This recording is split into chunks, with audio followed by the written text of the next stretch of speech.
भाई साहब, मी just police station मधून बाहेर आलेले आहे. मी तुम्हाला सांगते, मला असं वाटत होतं की या जगात फक्त मी एकटीच एवढी भोळी आहे, एवढी बिचारी आहे, एवढी वेडी आहे, जिला काही कळत नाही.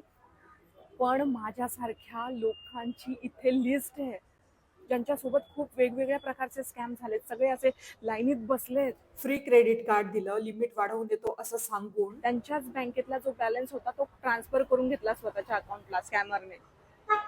आणि दुसरं, जुनी 5 रुपयाची नोट द्या, 2 रुपयाची नोट द्या, तुम्हाला 2.5 लाख देतो, 2 लाख देतो, असं करून त्यांच्याच अकाउंट मधला बॅलन्स काढून घेतलाय.